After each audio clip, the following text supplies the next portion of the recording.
So we have a really special speaker today. This burgeoning space of consciousness hacking, these meetups, has seen a lot of really interesting people come through from a lot of different perspectives. And I've been mostly focusing on technologists, people that are, the soldering gun, or, sitting there actually, that have a specific one project that they're doing. And we've had a lot of really interesting projects presented over the past 6 months or so. But Luke here is coming from a much more bird's eye perspective. And the reason why Luke is such a great guest to have, first of all, incredible background, one of the original founders of PayPal, and then went on to do a number of projects, including something called Founders Fund, which is a venture capital fund that has its tentacles in countless incredible, amazing projects that are changing the world. And so from that perspective, Luke has this amazing view of the technological and social landscape. He understands the patterns that go into what brings new technologies into the marketplace, why they get adopted, how how people respond to them. But from hours and hours of conversation with Luke, I realized that he's coming from a very, very deep place. He's had a lot of experience going into his own mind, into his own consciousness, spent a lot of time in meditation retreats, exploring that space. And what he brings to the table is not just an understanding of technology and society, but he really brings a deep understanding of the human mind and the potential for technology to deeply and profoundly affect people. And so he's a rare individual in that sense. So I'd like to welcome Luke Nosek up here to talk about, we will see. So thank you, Luke, welcome.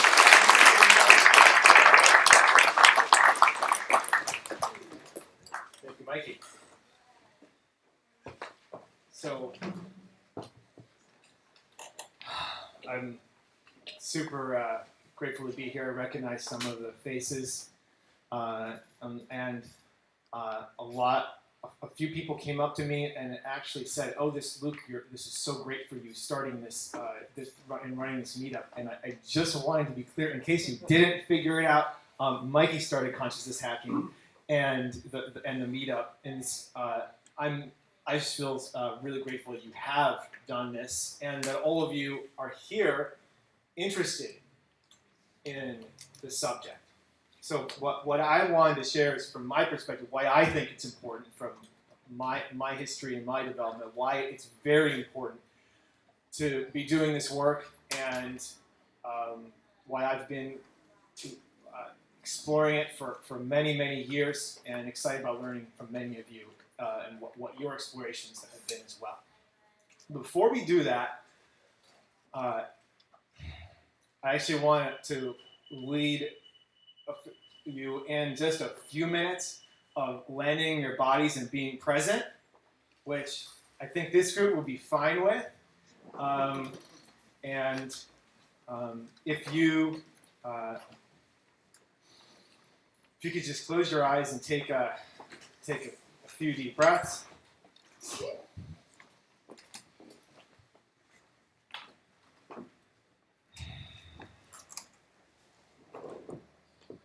Noticing the desire to sit. Maybe you'll notice your feet on the floor, the sensation of the ground touching your feet. You'll hear some sounds and people talking.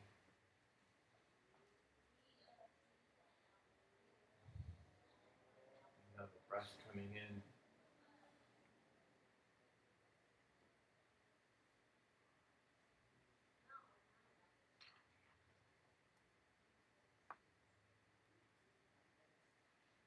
There might be some thoughts and questions about why we have to do this first. Or you just notice there's a lot more stillness.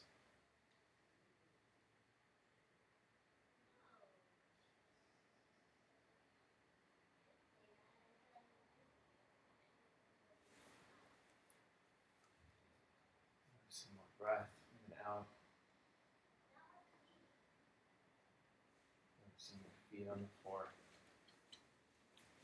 your seat on the chair.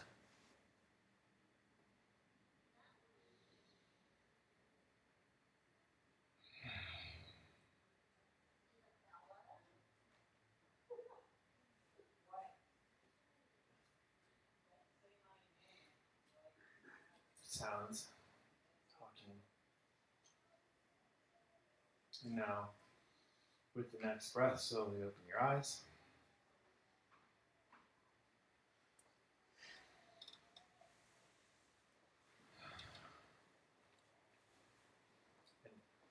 And some of you had different levels of comfort. Some of you may have wanted, wow, I just want to keep going with this, like breathing being in my body.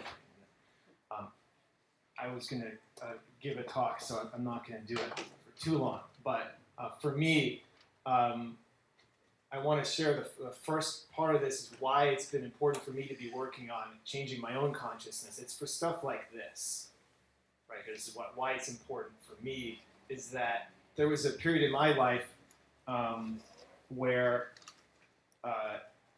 it was like 30 years ago is when I got into technology and playing with computers. I was like super introverted and stuck on just doing my own projects, not super social. I typically only had like 1 or 2 friends at a time. And then when I went to college, like social life kind of exploded, but I felt like it was an explosion I was not a part of. It was really difficult for me to connect with people, even the people in my own dorm room. I didn't like look them in the eye when I got into my freshman dorm. Even the people that were from my own college, like from my high school, I couldn't look them in the eye. There was just too many people. It was too much anxiety. And slowly I got a little bit of my shell that freshman year, but it was excruciating and slow. And I decided I'd do something about it. In 1994, this is about 20 years ago, I decided I'm going to conquer fear. I'm going to figure this out. There's something on the inside I have to do. I don't know what I have to do, but I started searching, and that search led me to, at that time, Transcendental Meditation. I'm not saying you should do Transcendental Meditation. It's the one where you repeat a mantra like Ram, Ram, Ram, or Om, Om, Om. And some teacher tells you which is the right mantra for you. There's this whole church, you have to pay the money. And I never got into that too much. But it turns out they funded a lot of research. This is where the technology and the Eastern disciplines begin to collide. So there was, when I looked about research about things that could relax your body, which is what I needed to do, I found out about this type of meditation. So thank goodness somebody spent the time on the research, spent the money on the research, so that connection can be made. Because I was a science and engineering-based person. I wouldn't have made that connection if someone came to me and said it was a church. Like this is, in fact, when I read some of the books, we started talking about like, oh, when you do this practice, you may notice you will start to levitate and see gods and talk to them, and just don't worry too much about this. That's not what meditation's about. I started to freak out hearing some of these things. And it's one of the reasons why, there's a few reasons that I stopped the practice, but I didn't do it for about 16 years. Really, I did it for about 3 months, 40 minutes a day of meditation. And it had tremendous effects on my life at that point. Instead of not looking people in the eye, I was actually recruiting people to join these student organizations. And instead of being so afraid that I wouldn't, I'd never I'd asked a girl out like twice, until that point. I actually had my first girlfriend that year, and I started a company later. But these are all external effects on my life, and for the next 16 years, I got really stuck on those external outcomes, and stuck on the engineering projects and the business projects. And I stopped this practice until really about 6 years ago, I got serious about it again when I noticed there was, in my life, there's all this external things like, money and success and people were telling me I was really great, but I didn't feel super great on the inside. And it had to get so that it was super extreme. Like I had on this day in 2008, like October or so, I'd invested in SpaceX, which is the leading space technology company. Elon Musk heads it. Put about $20 million into it. Crossing my fingers, hoping the rocket would work. They had almost gotten every single bug out of the engine but one. So we were confident with our funding and their funding that this is going to work. But it's still a little bit of this going on. I had the greatest, this is my greatest success investment. The rocket worked. And we went to celebrate. Went down to mission control. We were, celebrating with all the rocket scientists, the welders, like all these guys that built this stuff. And Elon was like, people were bowing to him. I mean, maybe that was a little bit too much, but no, he put in all his money. In fact, other people know this, but he put in all his money behind this because he believed it was necessary for humanity. And at the end of the day, I found myself totally depressed. Just like wrote it in my journal. I couldn't even write a journal entry. Just said like I'm just depressed. I don't know what's wrong. And I looked back into what had worked. And I started doing regular meditation again. Started doing regular exercise. Trying to actually, both of those consciousness hacks are pretty important.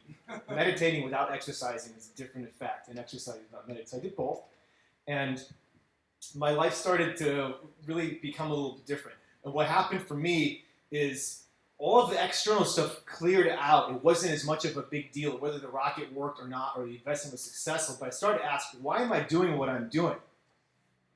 Like, what do I want to? What do I actually? It didn't affect me so much what people were thinking of me anymore. But what did I want to do with my life? What did I want to do in the world? And I actually found that wow, if I was not even being paid for this, I would still do things like investing in space and biotechnology companies like SpaceX. And at that time, a few other early biotech companies that we did. Those ones didn't work.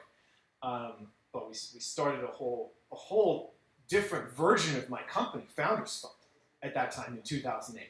People were, it literally was something where I asked that question, what would I do if I had to pay to do my job? And I found one of the most gratifying things about that answer is that there were some things like, well, I would pay to work with this guy. I would pay to do this, and that flipped everything around in my life. I was no longer trying to get things from outside. I was actually trying to give things to the world.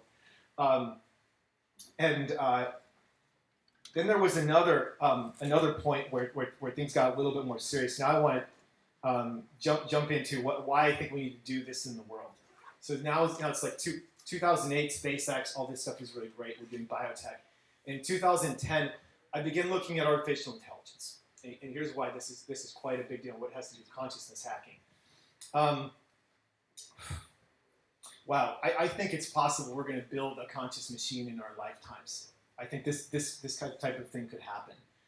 Maybe I even know personally the people that did it already. I hope they will be successful in building a good one if we do.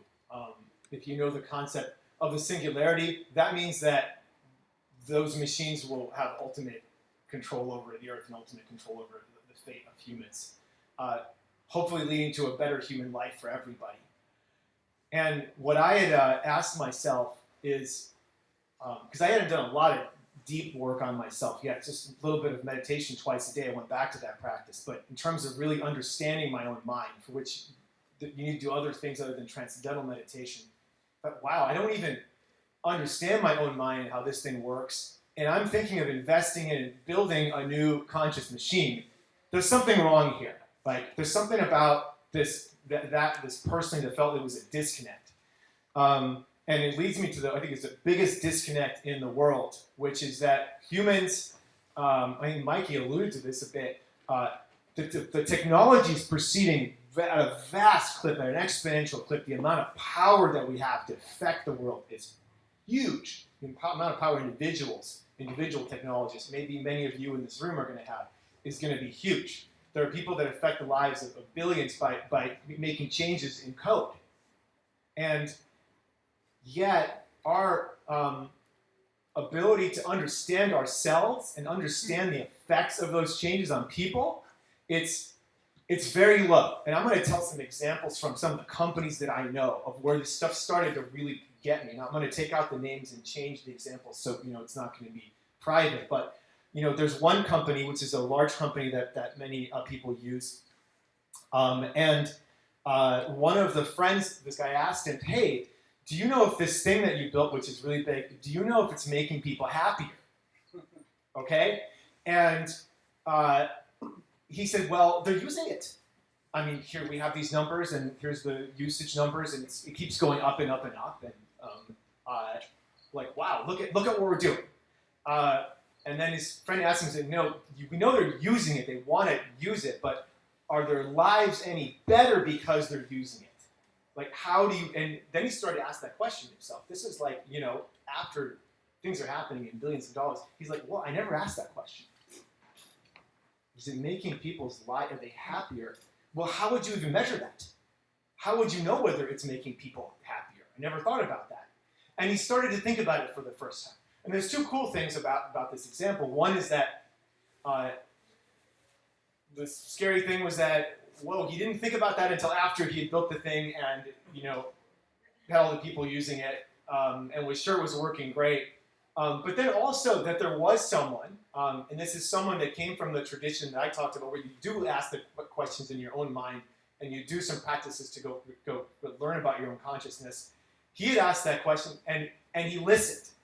So there's a dialogue and a conversation that's starting to happen in our world among the leaders of the greatest technology companies and maybe some people who've done a lot of the deeper experiences and searching inside to see what human experience is like. Because that person had done that question for himself clearly, like, what makes him happy? And that, from my experience, that takes a lot of work to really ask that question. I didn't, when I started back up in 2008 doing my own meditation work, I didn't know how to ask that. But what's also true is that these companies are affecting the world at a vast scale. And you know what? Is that person who's in charge, is he going to go take a month off to Burma to go in a cave and meditate, to go ask the question for himself, like, what is happiness? By investigating the sensations in his body and his emotions and how thoughts affect emotions? I don't think he's going to be able to leave his job for that long to figure that out. So even though he's asking the question, to deeply ask the question in a way that I've spent a little bit of time on, and some of you have spent time on, he's not going to be able to do. He's too busy. So this is also something which just gets me about this world. The technology and the people that are building it is moving too fast. And even if they want to ask these questions, they can't. So we're going to have to find better ways than some of the traditional ways that have been developed, which take hours of meditation or yoga practice or other types of experiences or shamanic experiences traveling to other countries. We're going to have to find ways that are faster, that are rooted in technology that's reliable, and that are more socially integrated into our world. Because you're not going to have everybody visiting shamans. I don't know. I don't have that practice. I'm not recommending it. But I'm saying you're not going to have people going to caves in Burma.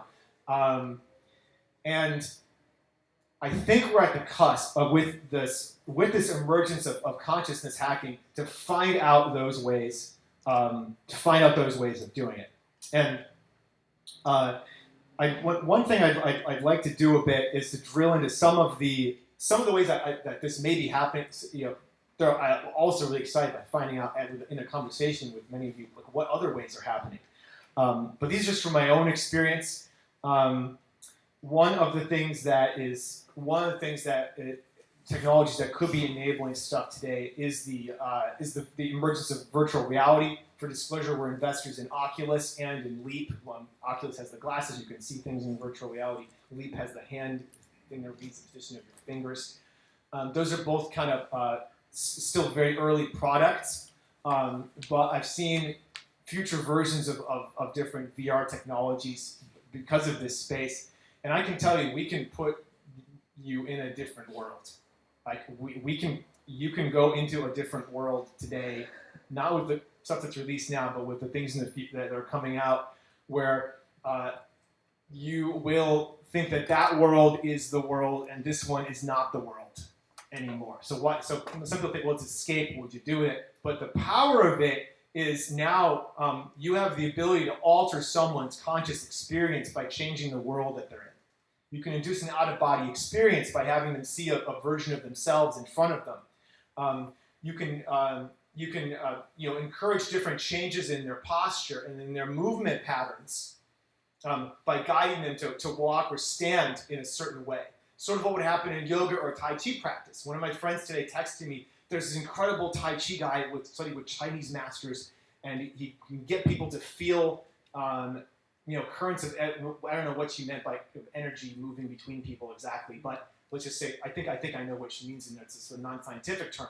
But whatever that was, he's teaching at Google right now. That's a limited and non-scalable experience to go study with the Chinese Tai Chi master, which I think I do some of those practices. But if you can have that in a virtual system where anybody who has a video game machine can be experiencing the movements in their body and experiencing the effects in their body and their emotions and their thought state by moving their body in specific and rhythmic ways, you can scale it to 1 billion people. And I just have a sense this is coming right around the corner with the technology that I've seen in VR. And the other technologies are the kind of the direct brain technologies. These, they work. One of them is the magnetic stimulation technology, transcranial magnetic stimulation. It's being used to treat depression. It's really super effective. Without getting too much into the tech, I'll just talk a little bit about the results of one of my friends who's running this, and I can go reveal a little bit more privately. But he's taken patients who are super, they're refractory to all treatments. They've done the electroconvulsive therapy and everything, and then the government has let him now try the magnetic therapy on them, and he can cure 50% of them, which is just unheard of, in a non-invasive technique by putting a magnetic field on their brains. There's also direct current stimulation, which is a cheaper system to set up. I don't know as much about that one. I kind of don't like the idea of current going through my head, but my cousin's actually a budding young neuroscientist, and he's been experimenting with this. So you have these mechanisms of affecting the brain that are non-invasive, that have pretty significant effects. The current stimulation one was used by the military to get people to focus more on shooting. That's an objective outcome. That's not fake. If the bullet goes in the target, you've clearly done something. And they're not, they're still, these things are still the non-invasive, but they're still affecting the brain. Now I want to share a couple of these things that are just internet technology. Again, this may not seem like a big deal, but I think it's going to be a very big deal. One of the areas is adaptive learning, and I'm an investor in a company called Newton. We're wearing their T-shirt, Newton with a K. What they do is they can adapt the subject matter that a student is learning to their exact knowledge of the concepts and their learning type, like the audio learner or visual learner. And they do this by guiding the learners through a series of questions while they're studying the material. So you never sort of have a lecture droning on you and then have a test a month later. You actually have the lecture and the test tightly coupled. And one of the results we can get from Newton is it's amazing. And we're deployed with about 2 million students now. A lot of them, a lot of the state schools and a few Ivy schools as well. But in the state schools where there's a lot of remedial students, we can take D math students and turn them into A students. It's just astounding what you can do when you adapt the learning to what the person's conceptual framework already is and what their styles are. Now, if you look at the training in methods of altering consciousness, it hasn't reached this level of modern digital adaptive learning yet. What you have is a one-size-fits-all. You go to this Tai Chi teacher, he's just going to teach me the same thing he teaches everyone. In fact, my friend who told me about it, she said, here's his teaching style. He's going to teach this and this, and so I already know his biases. I expect every single teacher to just have a certain bias about how they teach, which usually is what worked for them. But our psychologies and our knowledge of different things is vastly different. And this is a lot harder than doing adaptive learning for teaching calculus. I don't know how we're going to do it. But I suspect that there are ways we can do it. I suspect you can have a machine which is, say, teaching someone how to meditate, and it can do, say, first a test to see how well you focus. Because being able to focus on one thing is an important piece for meditation. And then if you're missing the focus thing, it can do some training on a concentration practice. And then it can skip to doing other exercises. Or it might notice you're very disembodied, by looking at you in the video camera, looking at your posture, and might think, okay, this guy's got to do some Tai Chi, some yoga in his body before he does the meditation exercises. So this kind of thing, which a personal meditation teacher, a yoga teacher would do, could be possible with machines that are using the modern learning algorithms that are now being applied across millions of students. And I'm really excited about this stuff colliding together. I think if it took a lifetime to get enlightened using, the sit in the cave with the master technique, I think we could shrink this thing down, whatever enlightenment means. Some kind of state of consciousness where you feel happiness with it regardless of conditions. This is not what the talk is about, but I'm saying that we could possibly do these things a lot more efficiently. And I'm not talking about any invasive things in the brain here. I'm not talking even about a new VR stuff that doesn't exist. I'm just talking about the internet, which already exists in machine learning. We can do this. We can do it today. So this part is super exciting. And then the other part that I think that I'll leave with as the last one is social technology. And here's why there's a bit of a new thing here in that a lot of these trainings are very individual. So you sit and you do these exercises, whether it's particular movements of your body, you're paying attention to certain things, and you have your eyes closed, you're not paying attention to the other people. I think that there is another type of awakening, which is the awakening in relationship, which is learning how to be with other people and together get into different states of consciousness. And we know that we can do that because we can have group experiences that you through deep empathic communication or dance or sex, but we don't understand the Nala traditions that teach these practices from the East. So I'm very interested in some of the work that's happened in California that's created relational meditation practices. That's some of the work that I've personally done. One of these types of simple applications was at the previous consciousness meetup, which was the meditation noting application from Kenneth Folk. And I funded a bit of his work a couple of years ago when we were working together. I hope you finally do this, but you can click a button and meditate with somebody, and they'll share with you what their body and emotional experience is live. And I think there's a difference when you're meditating with someone or you're having an experience with someone than by yourself, because you're working a different set of muscles. A set of muscles which is very important for our increasingly connected world today. So the social technologies, I think, are going to be very, very powerful. And the internet enables them in a way that wasn't possible. Like, you couldn't call up someone to meditate with them because you're experiencing stress or a strong emotion with a click of a button. I mean, today I could actually do, heck, I could even pull out the app and see if it works. It's well, I'm not going to do this because you have that whole demo bug thing. But that's a simple technology. It's just modern mobile technology, but it's enabling something that wasn't possible again in some of the Eastern traditions that we've studied.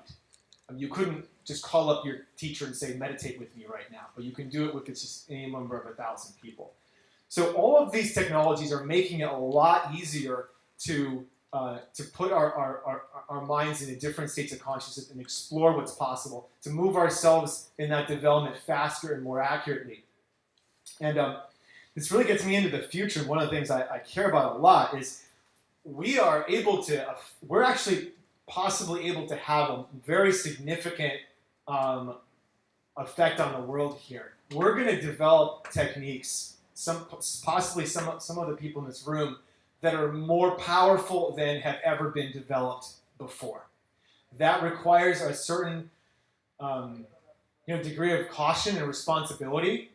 I can say I've tried certain things and I've fucked up, even without a lot of tech. Just combining certain meditation techniques where I thought, hey, no one's ever done this before in any of the traditions I've done, but I really want to do this because I want to get there faster or whatever.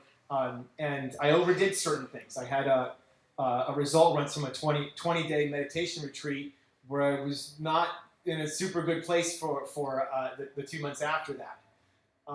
And part of that was because I knew I was being experimental. We were doing something that hadn't been tried before. We're all going to try things. I encourage you to do that. I'm really excited we're doing that. We're not stuck to dogmas and to old concepts, but I also want us to work together to create an environment where we're doing it safely and learning as much as possible and caring about the impact that we'll have on the world. Because it has a chance to reshape what it means to, how the human mind works and what it means to be human. And then when those minds interact, what it means to have a society, what society we're going to have. So it's a huge, it's a huge responsibility and undertaking, and I'm very, very excited to be at the beginning of it, to be trying some of these experiments. It's like a little too early, I would say, on the investing front for a lot of this stuff, but to have a personal interest in it, to be trying it, is just huge, and super grateful again to be here with all of you who are here to try and build a new generation of consciousness hacking in our world, just as it is starting to be possible. So, thank you very much for having me, and I'd like to take some time for questions now.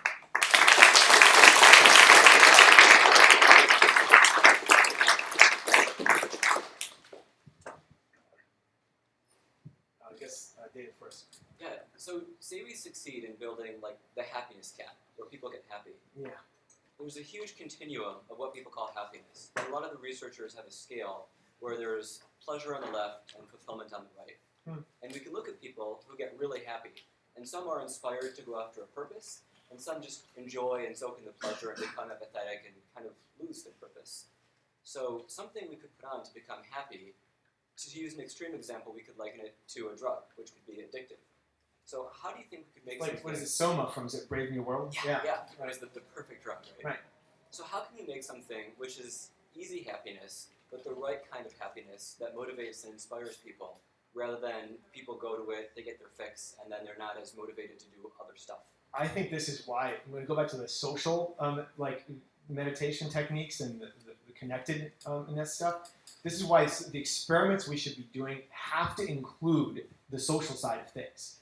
Because in a vacuum, that's one of the ways it could go wrong. It's just, hey, this is great for that guy. Remember that thing I said about measuring, how are you measuring it?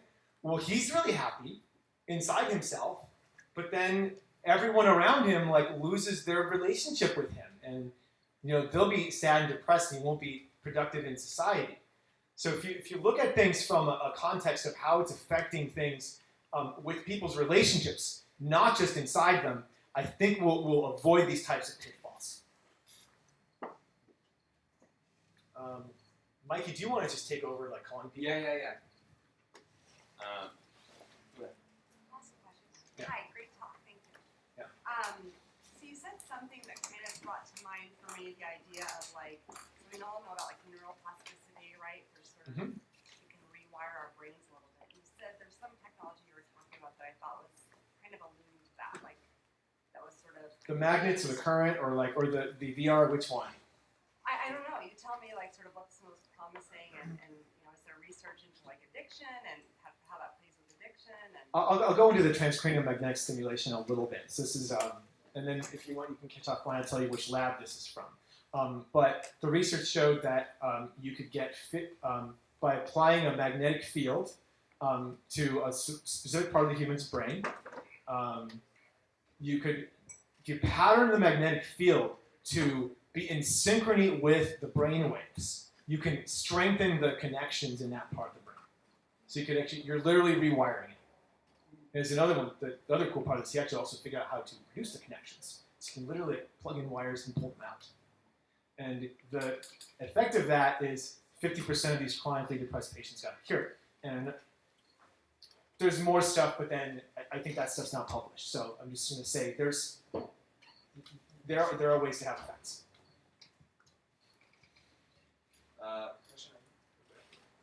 You got two questions. First one is regarding your point of singularity. The way you describe seems pretty scary. That there will be somebody else who will be controlling us. And what I think there's a machine that's you're calling it it has the human consciousness.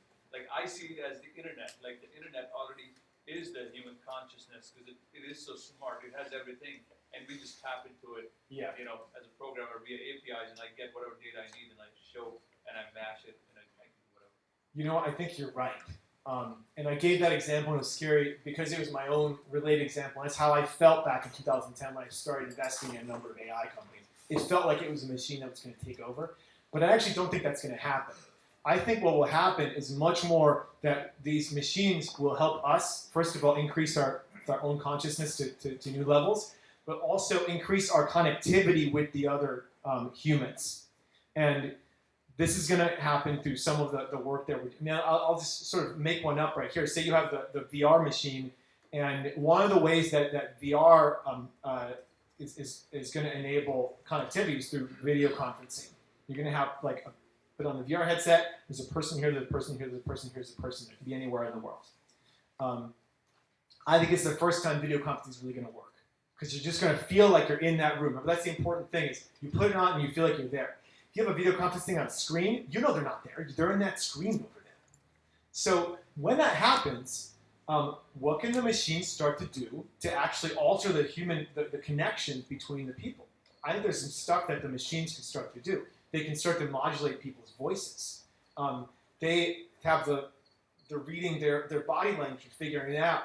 They can find out, okay, there's as this meeting is starting, maybe there's initially feedback that there's the body language of people is really stressful and off. So we're gonna put a 2-minute pause period for everyone to stretch before the meeting starts because the machine already knows. It predicts that the meeting's going to go a certain way. A good leader is going to do that anyway, but what if this can be built into the software, the very fabric of the communication system of the internet to actually encourage better human communication? And I think as we get to more and more levels of that, then humanity is going to start to be tied together in more like an organism. Right now, it's the furthest thing from that. So it's augmenting it, right? It's not just controlling us. It'll be augmenting it and creating kind of more of like a super organism, and then maybe from that, teams will create a new type of conscious machine, but it'll happen much later. Over here. Sure. So you're talking about how a lot of the studies into the mind are inspired by historical spiritual practices, Mm-hmm. and there's still a large population of people who maintain those practices in their spiritual form as sort of a religious practice. How do you see the culture moving forward dealing with that sort of divide between the technology side of things, which is very much about the science and about the physical world, and the spiritual side of it, which is talking a lot more about supernatural aspects? I think we're going to have some language to bridge things. Which we just, just as you said, supernatural. If you say that in a science context, game over. Exactly. And I don't even know what you meant by that word. Maybe if I was curious and asked, Well, it might not be anything that I disagree with. everybody has a different definition. There's a different definition. But you see what happens is people have gotten, they're actually very, very stuck in certain paradigms, and there's a lot of fear around breaking that paradigm. So I think a lot of it's going to be kind of translation of these words, and maybe some of it, they'll be like, oh, wow, actually what you meant by supernatural was just, body language. But in some cases, it will be something I disagree with. So what I found is I'm just open to finding out what they mean, and in the different traditions. A lot of it I disagree with, and then some of it I found, actually, yeah, that fits with my paradigm. So it's going to be this big role for these people who can be translators. Wow, it's a lot of hands.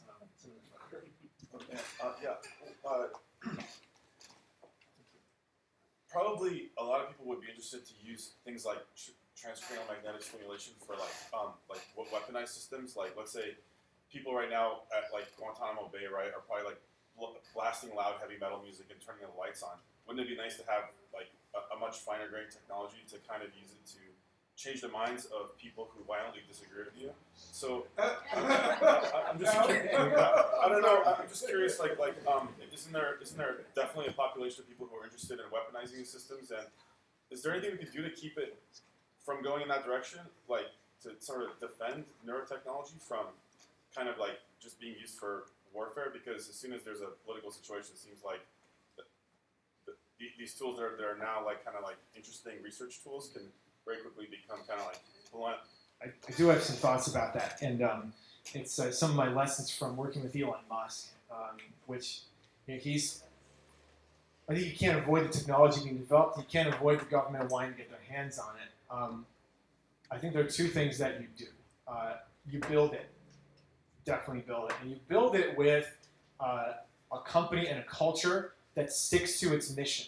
So everybody in your team knows, our goal is this. It's not these military applications.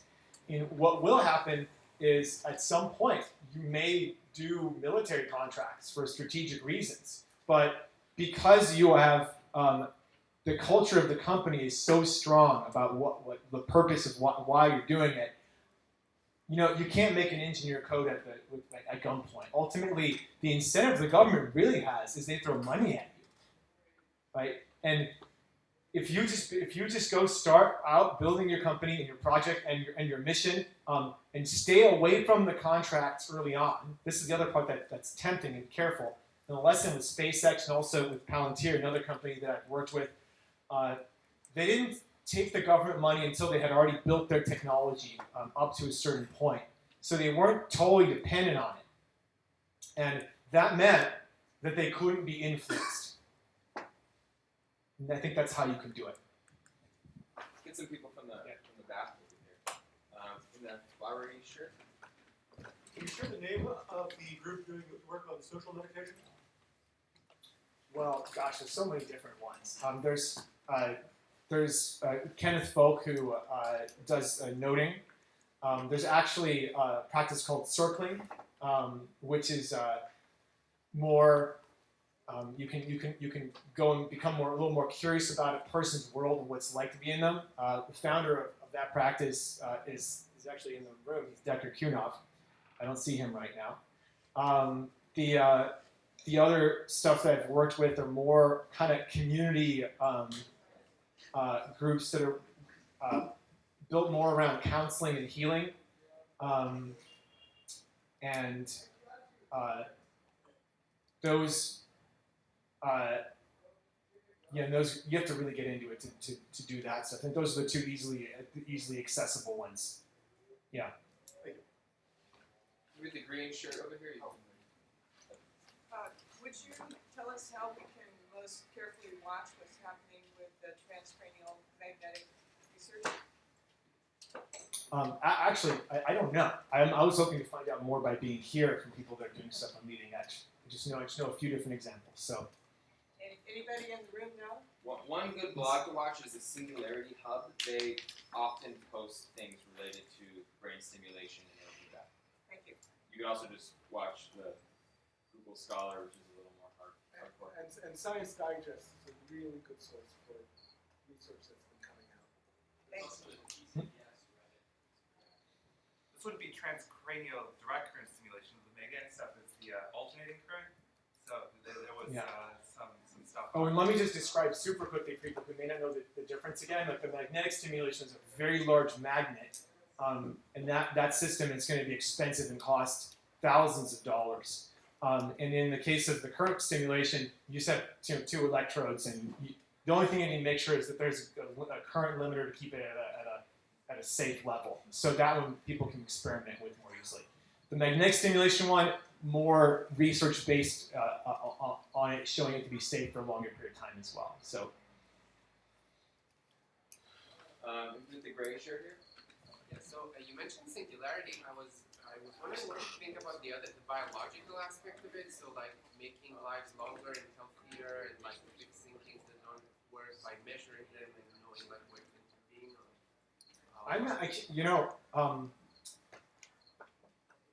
You mean sort of like using devices like quantified like health stuff, or right, even like making your heart beat forever. They have now this thing where they can wrap your heart with a silicone thing with electrodes, and it can just never stop. you're just talking about like advanced biotechnology stuff. Yeah. I think biotechnology is very, very hard. There's a few, like Founders Fund, this is one of the areas where we're trying to crack it. We're trying to figure out, so far only 5% of our portfolio is in biotechnology. And that's not because we don't want this stuff. It's because we haven't found a lot of good projects that are really working. So I hope we can do a lot of that. I wonder if this is one of these areas where it's our relationship to life and death. And it's more of if we could have an advancement in our consciousness where we could deal with that more easily, this technology would move faster. Because I suspect what's happening in our world. And I'll give two examples. One from like the traditional government world and in the medical world, and then some sort of the biotech, like singularity world. So people are just terrified of getting sick and dying.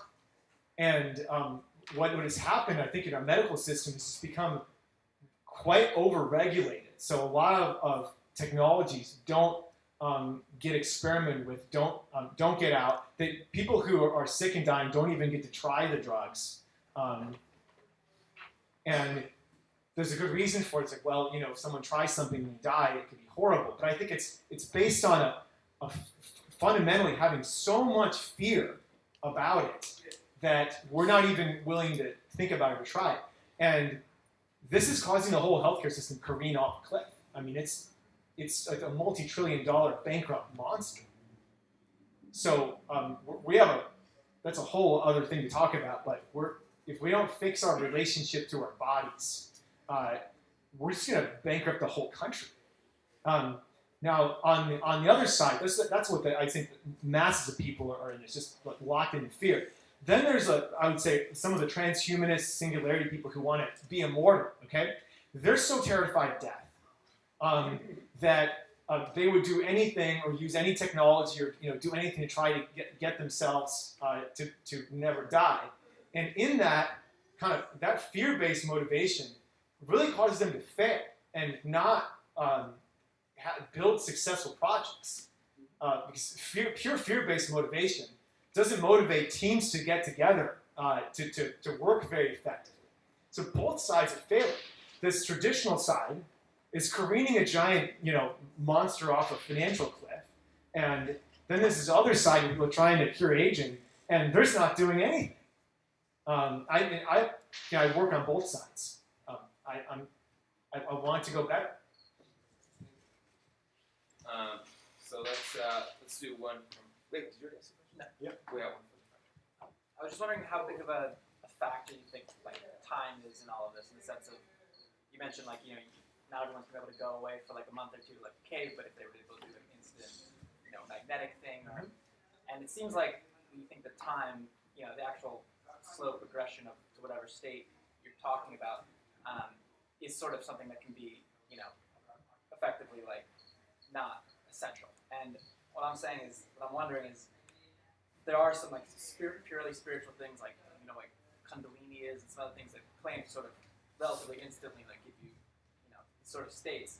But there's a lot of negative associated with people are sick for months after they have all these terrible effects, and maybe it's because you're sort of pushing the time quotient too quickly. Do you think there's a limit on that? Yeah, there's the whole idea of how well you integrate the new practice into your life, and I think this is a very big deal. It hasn't been explored a lot because there are not a lot of mechanisms that can change your consciousness permanently very fast.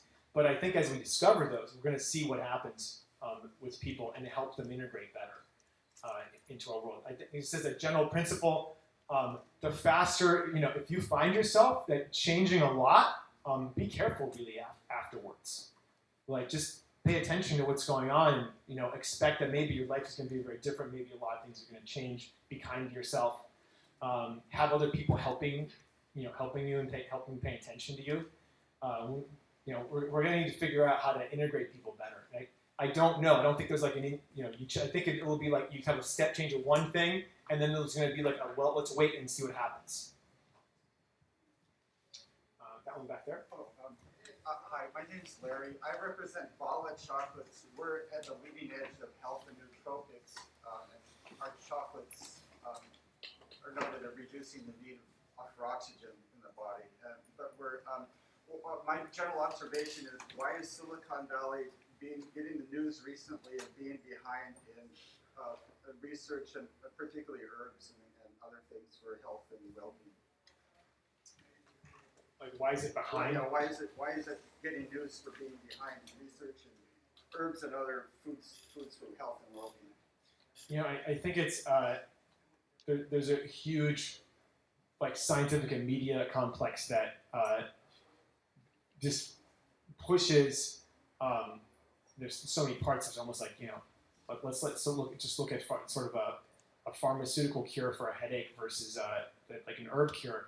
In the pharmaceutical cure, there's someone who's going to get a patent on a molecule. They will make billions of dollars on it. Then they can send a whole sales force out to all these doctors, give them free mouse pads, give them free samples. Then there's the patients that are trained to want. They think that the drug is better. And so they're going to want that free sample, and then they're going to try that. It's going to work because this stuff works. It's going to have side effects too, but you're used to that. And then you perpetuated, you perpetuate that system. I would like to figure out a way to level the playing field with some of that, and that's. Well, we're at a leading edge of doing that, I can tell you. Yeah. Well, thank you for your work. Anybody else over there at the stone? Yeah, I got one more very practical question, kind of what the guy's asking. Like you mentioned one thing about like how to improve. I'm really interested in how to improve focus and like, you know, just like get in the flow state quickly and stay there because that's what my job demands. But then there's also like instant distraction, like the notifications and attributes and all of that. What can I do? Dude, I'll tell you exactly that. The best thing for integrating like a better state of consciousness and a better state of flow for me in work has been something called the Pomodoro Method. My friend wrote, this is where you set a timer and you do only one thing for 10 minutes, 20 minutes, 30 minutes. And you keep, in that time, you don't answer the phone, you don't look at your email, you just do that one thing you plan on doing, just as if you were meditating. And if you're meditating, you don't answer the phone. Like while you're meditating, like, well, I'm just gonna, you know, I'll sit with the discomfort of like wanting to answer my phone. So if you've done a little bit of meditation practice, it's very natural for you to be able to use it. I also have a friend who wrote a little app for this. I think it's just web-based right now. It's called the Action Game, and you actually compete with people to see like how many focused actions you did. So yeah, that's one thing. Back there. If we don't make the transhumanist wager, is there an asymptotic relationship between how much more technology there is and how much more we are entertained between when we are born and die? Is there an asymptotic relationship between how much technology there is and how much we're entertained? So I mean, there's like a fixed amount of entertainment people can stand. Is there an asymptotic relationship? Is there only so much we can be entertained? If we're not making that wager that there's something out beyond. Yeah, I think that there is a limit, and in fact, the entertainment's hurting us because the entertainment we're attracted to are things like, you know, overly stimulating certain parts of the brain that weren't, you know, like excessive amounts of sugar or excessive amounts of like, you know, watching violence on TV or pornography on the internet or what, you know, whatever it is. People will just go and get dopamine fixes from it. So I don't think that was the answer to your question, but one thing is to figure out better things in the brain to be stimulating than those things. And then the other thing is actually to upgrade the brain and upgrade the consciousness so that we can experience even more things. And I'll say one thing from having done a lot of meditation work and yoga work and stuff. I can experience subtlety right now that I wasn't able to in even totally normal things. Like the same experience of going in a hot tub is totally different now than what I used to have before. So I just have the same experience of a conversation with a person, or even like with an angry person that I don't like. It's just it's much deeper and more interesting. How about that one? So you started out with Transcendental Meditation. I'm just curious what else has been the most transformative or positive stuff you've tried since then? I've got to say that two things have been the Vipassana and taking like long Vipassana retreats, so I wish they could be shorter, and then the community-based practices like the circling. And then if you want to hear more about the other ones, come find me afterwards. Those have been just the biggest deal. and you have to invest some time, like, in the Vipassana work. I put in typically like a week or a 10-day retreat. In the circling work, I've done multiple weekends and probably total number of like solid weeks of practice. But it's worth it. It's totally worth it because one, it helps you connect with you on the inside and become more able to be with whatever's going on inside, and then the other one helps you be with other people with whatever's going on, whether sad or angry or just ignoring you or whatever's happening. It's just called circling. Yeah. So you mentioned systems that learn from us and adapt from us, so this whole world of machine learning and the systems. And there's also this other things to the wearables and the brain-computer interfaces.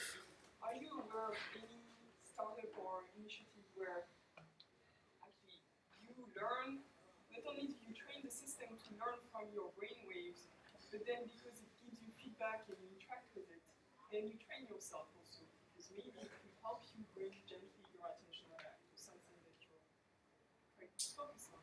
I haven't played with anything yet that has worked super well.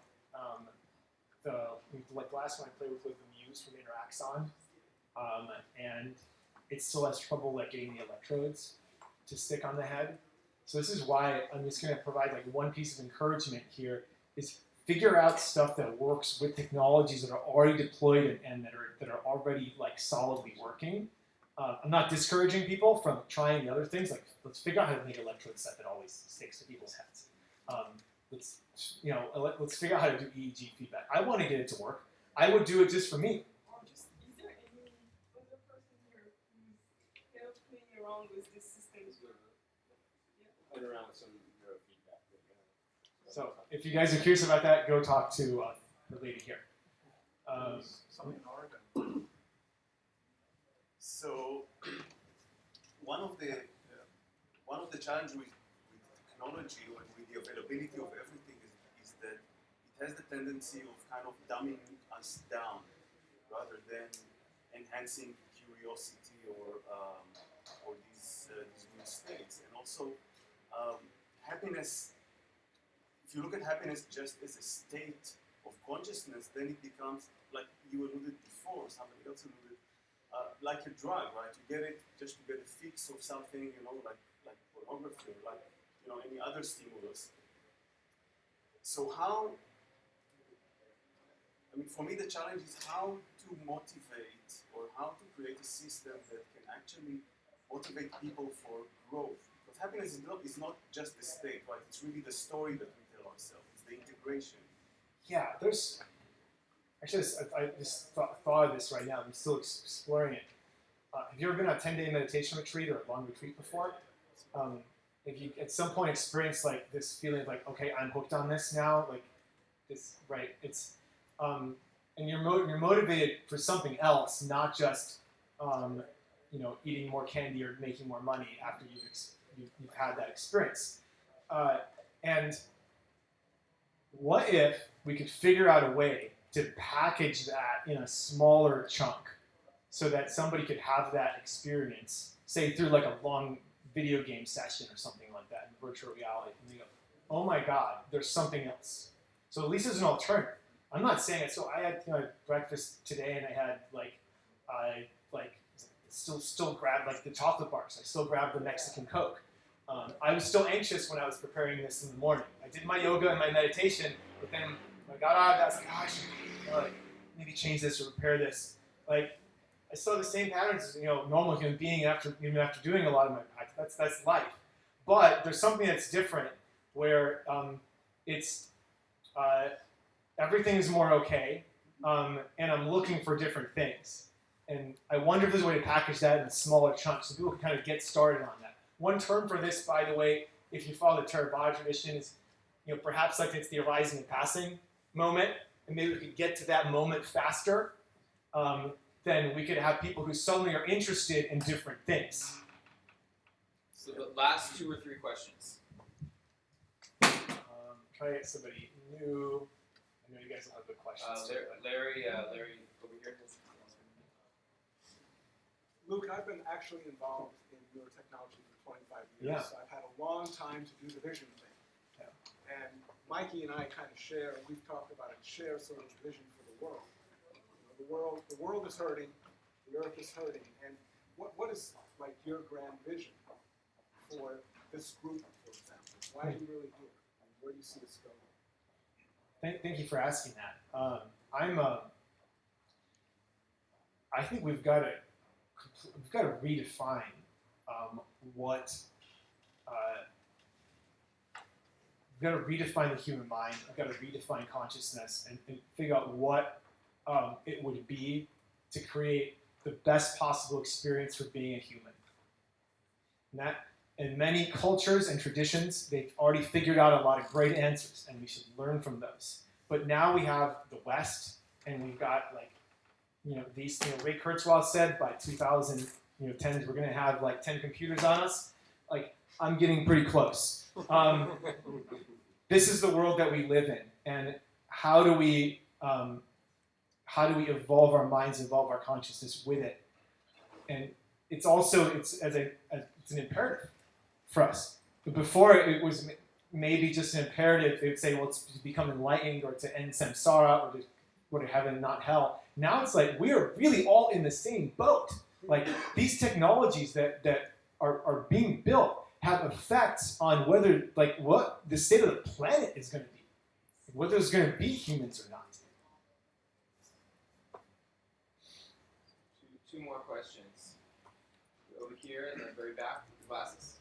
Yeah, this is kind of related to the singularityism in AI. So, I know some of the people working on that, and they're smart, but they have kind of a narrow view of what intelligence is. They're rationalists, basically. Whereas, if you meditate, the first thing you learn is that there's a lot going on in the human mind that isn't very rational. And as somebody who kind of has connections to both those worlds, I wonder, if you could speak if there's any kind of transference that people are starting to change their notion of what it means to make an AI based on some of the stuff you've been talking about. It's really interesting. The AI teams that I funded, there have been people who have significant meditation practice, like on the founding teams. So this stuff is happening. It's colliding together. We still need more. We still need more, but it's happening. Okay, in the very back here, Marshall shirt. Hi, I'm Garrett, and I just want to introduce myself. I'm trying to fight against technocracy and globalization. And I really took a lot of issue with the idea of technology solving our problems. What I see is quite the opposite. It creates a lot of problems. It's used for excellent power to monitor, surveil, and control us. I believe that we're in an information war, and if you don't know that, you've already lost. So my idea of raising consciousness is to not have more technology to solve the problems. We don't need more technology to improve our health or for social networking or for other things. What we need to do is fight back against globalists and excellent power, against the technocracy who is rolling out all of the stuff that we see in our region, Northern California mega region, with Agenda 21, hacking us in to fight global warming and promote social equity, and they're getting rid of the goodwill building now. That's their social equity for the greater good. So, you're talking about the greater good, and you're talking about for the better of humanity, you don't agree. You don't agree that technology is helping us get to a better It's humanity. ruining our lives. It's running my life. I'm sacrificing my creative and intellectual and athletic potential to serve the system. Because if I don't, I'm out on the street. I'm not paying the rent, which is over $5 a square foot now. Okay? Because they're packing us all in. It's very. I know it's very hard. I can see it for you. It's not making life easier. And I relate in my own experience. It didn't make my life easier for a long time either. But I think that there are different ways to use it, and I think some of the people in this room are going to create some of those different ways. And I'm going to destroy them. I hope there'll be ways that It's about balance. It's about balance. good for people. So Maybe one more comment over here. Yeah, I think it's the philosophical debate is really important. We are increasingly more and more powerful. The technology gives a smaller group of people vastly more power. And so whatever their philosophical construct is what's going to be manifest in the first stage of singularity. There's a lot of talk about singularity as a multi-stage singularity, about the hard and soft landings. And so the first stage is very important. It's very important, and this is, I think, the key thing, is that people have a sense of ownership. It's not, technology is not something that's happening to us. It's technology is something that we own, and we direct it. And this is the corporatization. It's not the technology. I mean, this is just a tool. But the concepts of ownership of and control of people and corporatization are very counter to the open source and to the hacker community. This is where people take ownership. I want to make my own robot to make my own car. And they'll do it. And this debate needs to be, I mean, we've got less and less time to actually have this proper debate, and then we've got so many distractions to take us away from that before this next stage you're comes. so right. The actions that we take right now, the technologies that we create, are going to be a seed that grows into the new world. Like if something like a singularity, maybe in multiple stages, happens, what's the state of consciousness we'll be at is going to affect then what is created, and it will spread throughout the entire world. And it's super important that we set it right now. There is no stopping it. I mean, the technology has been evolving. The asymptote, we're approaching that within like months almost from now. This is after millions of years of evolution. We're reaching a point where technology is going to like manifest and like have an influence on everything in the sort of the real environment. The ability to like translate matter and create energy out of like 0 point energy fields. I mean, it is completely beyond imagination. We're going to see that within months. Yeah, I think there's some great points, and even just to have one small thing to place on top of that, I think that there's often an idea that technology on its own has some intention. Like technology is out there and it's doing something, but there is no technology beyond what we create. Technology is only and has ever only been a manifestation of our mind, of our own creative energies. And so what exists in the world is what we've created in the world. And it's neither good nor bad. It's the full spectrum of the human capacity to create. And so the people in this room, just like anyone else, has the ability to decide, what do you want to bring into the world? And from where does that emerge? Does that come from your heart? Does that come from your fear? Does that come from your aggression? Or does that come from your desire to bring people together and create more human connection? And so just like people come from every imaginable place, every imaginable technology can be created. So I hope in this space we can imagine a world with technologies that truly serve the deepest and most profound purpose for humanity. Do you want to? Thank you, Mikey. Yeah, I just also want to encourage everyone that you have the ability to have an impact on this, even if you yourself are not building that technology. In the place where I'm at, look, I haven't written code in like 20 years. Maybe I should change that. But I get to meet a lot of people and help them out.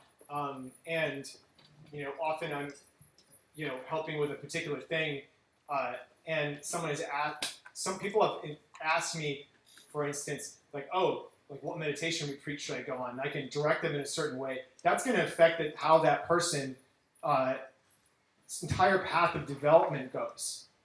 And also the development path of whatever technology they create. It's like that guy who was asking the big entrepreneur that had the super successful multi-billion-dollar company, hey, is your product making people happier? By starting that conversation, by him being the kind of person who cared about happiness and looked inside himself to try to understand it, he's affected possibly the future of billions of people, even though he's not building that product. He's not the multi-billion-dollar guy, but he became friends with him and can speak the language and can now affect that. So all of you have a chance to have an effect here, even if you're not building something as an engineer directly yourself. And with what I've shared so far and some of the questions, everything, I feel really good that the future of the world is heading in a more positive direction, and I'm just excited and really happy to keep going with it and support it, and to meet some of you in the chatting that follows. So, Mikey, thank you for setting this up and starting the conscious hacking meetup, and thank you for having me.